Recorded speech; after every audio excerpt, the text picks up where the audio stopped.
ಖುಷಿ ಇದೆ ವೋಟ್ ಮಾಡ್ತಾರೆ. ಇಲ್ಲ, ಖಂಡಿತ ಇದು ಒಂದು ನಿಜವಾದ ನಾವು ಪ್ರಜಾಪ್ರಭುತ್ವ ವ್ಯವಸ್ಥೆಯಲ್ಲಿ ನಾವು ಪ್ರಭುಗಳು ಅಂತ ಒಂದು ಫೀಲ್ ಆಗೋದೇ ಈ ಒಂದು ದಿನ. ಸೊ ಭಾಳ ಮುಖ್ಯವಾದ ದಿನ ಇಂಗ್ಲೀಷ್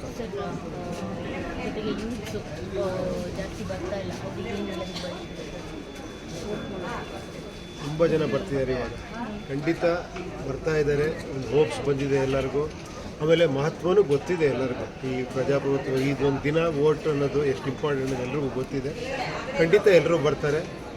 ಬೆಂಗಳೂರಲ್ಲಿ ಸ್ವಲ್ಪ ಅದು ಯಾವಾಗಲೂ ಒಂದು 50% 40% ಆ ಥರ ಆಗುತ್ತೆ. ದಯವಿಟ್ಟು ಈ ಸತಿ ಹೆಚ್ಚಿನ ಸಂಖ್ಯೆಯಲ್ಲಿ ಎಸ್ಪೆಷಲಿ ಯುವಕರು ಯುವತಿಯರು ಬಂದು ವೋಟ್ ಮಾಡಿ, ವೋಟ್ ಚಲಾಯಿಸಿ, ನೀವು ದಾನ ಮಾಡಬೇಡಿ.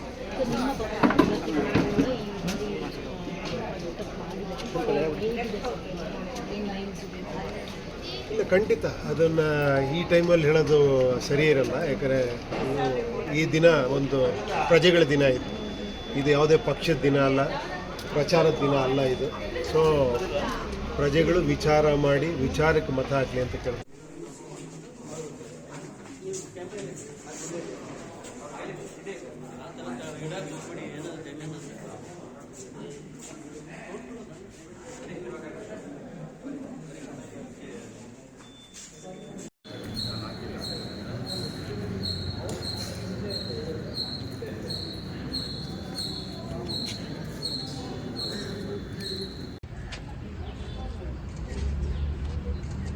ಮಂಗಳೂರು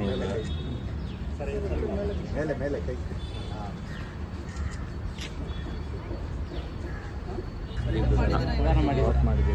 ವೋಟ್ ಮಾಡಿದ್ದೀವಿ.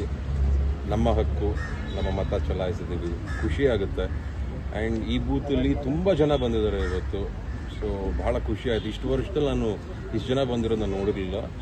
ಭಾಳ ದೊಡ್ಡ ಕ್ಯೂ ಇತ್ತು. ಆಮೇಲೆ ತುಂಬ ಹಿರಿಯರು ಬರ್ತಾ ಇದ್ದಾರೆ, ತುಂಬ ಜನ ಅವರ ಜವಾಬ್ದಾರಿನ ನಿಭಾಯಿಸೋಕ್ಕೆ ವೋಟ್ ಹಾಕಂದ್ರೆ ನಾನೇ ಒಂದಷ್ಟು ಜನರ ಹತ್ರ ಮಾತಾಡಿಸಿದೆ. ಚೆನ್ನಾಗಿತ್ತು ಅನುಭವ. ಸಾಕಷ್ಟು ಜನ ಇನ್ನೂ ಮನೆ ಬಿಟ್ಟು ಹೊರಗಡೆ ಬರೋ ಉತ್ಸಾಹ ತೋರಿಸ್ತಾ ಇಲ್ಲ, ಯುವಕರು ಸ್ಪೆಷಲಿ, ವೃದ್ಧರೆಲ್ಲ 9% ಆಗಿದೆ.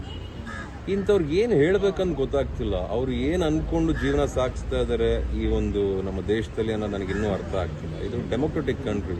ಈ ಥರ ಬ್ಯೂಟಿಫುಲ್ ಆಗಿರೋದು ಎಲ್ಲ ದೇಶಗಳಲ್ಲೂ ಸಿಗಲ್ಲ. ಇದರಲ್ಲಿ ನಾವೊಂದು ಆಯ್ಕೆ ಬೇರೆ ಮಾಡ್ಕೋಬೋದು. ಆ ಆಯ್ಕೆನ ಸ್ವಲ್ಪ ಜವಾಬ್ದಾರಿನ ನಿಭಾಯಿಸ್ಕೊಳ್ಳೋ ಅಂತ ಸ್ವಲ್ಪ ಕರ್ತವ್ಯಗಳನ್ನ ತಲೆಲಿಟ್ಕೊಂಡು ಯೋಚನೆ ಮಾಡಿದಾಗ ಜೀವನದ ಬಗ್ಗೆ ಅರ್ಥವಾಗುತ್ತೆ ಅಂತ ನನಗನ್ಸುತ್ತೆ. ಇದ್ಯಾಕೋ ಇದು ಚೆನ್ನಾಗಿ ಕಾಣಿಸ್ತಾ ಇಲ್ಲ. ನಾವು ನೋಡ್ತಾನೆ ಇದ್ದೀವಿ, ಇಷ್ಟೊಂದು ನೆಟ್ವರ್ಕು, ಇಷ್ಟೊಂದು ಫೋನು, ಇಷ್ಟೊಂದು ಡಿಜಿಟಲ್, ಇಷ್ಟರ ಮಟ್ಟಕ್ಕೆ ಪಬ್ಲಿಕ್ಗೆ ಹೇಳಬೇಕಾದ್ರೂ ಇನ್ನೂ ಯಂಗ್ಸ್ಟರ್ಸ್ ಬಂದಿಲ್ಲ, ಬರ್ತಾ ಇಲ್ಲ ಅಂದರೆ ಬಹಳ ಬೇಜವಾಬ್ದಾರಿತನ ತೋರಿಸ್ತಿದ್ದಾರೆ ಅಂತ ಅನ್ನಿಸ್ತಾ ಇದೆ. ಇದರಿಂದ ಮುಂದಕ್ಕೆ ಆಗೋ ಅನಾಹುತಗಳಿಗೆ ಇವರುಗಳೇ ಕಾರಣರಾಗ್ತಾರೆ ಅಂತಲೂ ಹೇಳಲಿಕ್ಕೆ ಇಷ್ಟಪಡ್ತೀನಿ. ಆ ಒಂದು ಬೇಸರವಾದ ವಿಚಾರನ ನಿಮ್ಮ ತಲೆ ಮೇಲೆ ನೀವು ಯಾರು ಹಾಕಬಾರ್ದು ಅಂದರೆ ದಯವಿಟ್ಟು ಬಂದು ಇವತ್ತು ಓಟ್ ಹಾಕಿ, ದಯವಿಟ್ಟು ನಿಮಗೆ ಬೇಕಾಗಿರೋ ನಾಯಕರನ್ನ ಗೆಲ್ಲಿಸ್ಕೊಂಡು, ನಿಮಗೆ ಬೇಕಾಗಿರೋ ಪಾರ್ಟಿನೇ ಗೆಲ್ಲಿಸ್ಕೊಳ್ಳಿ. ಇಲ್ಲಿ ಯಾರನ್ನು ಫೋರ್ಸ್ ಮಾಡಿಲ್ಲ ತಾನೆ, ಇದನ್ನೇ ಬಂದು ಓಟ್ ಹಾಕಿ, ಇಲ್ಲೇ ಬಂದು ಓಟ್ ಹಾಕಿ ಅಂತ. ನಮಗೆಲ್ಲ ತಿಳುವಳಿಕೆ ಇದೆ ತಾನೆ, ನಮಗೆ ಯಾರು ಬೇಕು, ನಮಗೆ ಎಂಥವ್ರು ಬೇಕು, ನಮಗೆ ಎಂಥವ್ರನ್ನ ಆಯ್ಕೆ ಮಾಡ್ಕೋಬೇಕು.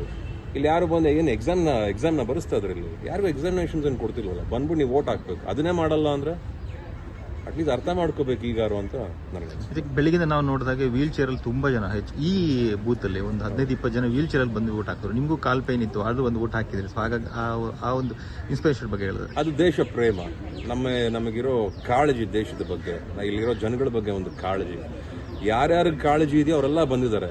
ಇಲ್ಲಿ ಯಾರ್ಯಾರಿಗೆ ತುಂಬ ಅದನ್ನು ಪದಗಳು ಸಿಗ್ತಾ ಇಲ್ಲ ನನಗೆ ಹೇಳಬಾರ್ದು ಈ ಮಾಧ್ಯಮದವ್ರ ಮುಂದೆ. ಅದು ತಪ್ಪು ಅಂತ ಅನ್ನಿಸ್ತಾ ಇದೆ. ಇವಾಗ ತಿದ್ಕೋಬೇಕು ಇದನ್ನೆಲ್ಲ. ಬಂದ್ಬಿಟ್ಟು ಅಚ್ಚುಕಟ್ಟಾಗಿ ಓಟ್ ಹಾಕಿದಾಗ ಮುಂದಕ್ಕೆ ಮಕ್ಕಳು ನಾವೇನು ಹೇಳ್ಕೊಡ್ತೀವಿ, ಇವರು ಅವ್ರ ಮಕ್ಳಿಗೆಲ್ಲ ಏನು ಹೇಳ್ಕೊಡ್ತಾರೆ ಅಂತ. ನಾವೆಲ್ಲ ಓಟ್ ಹಾಕಿಲ್ಲ, ನೀವು ಹಂಗೆ ಬೆಳೀರಿ, ಏನಾರ ದೇಶ ಮಾರ್ಕೊಂಬೋಣ ಅಂತ ಹೇಳ್ಕೊಡ್ಬೇಕಾ?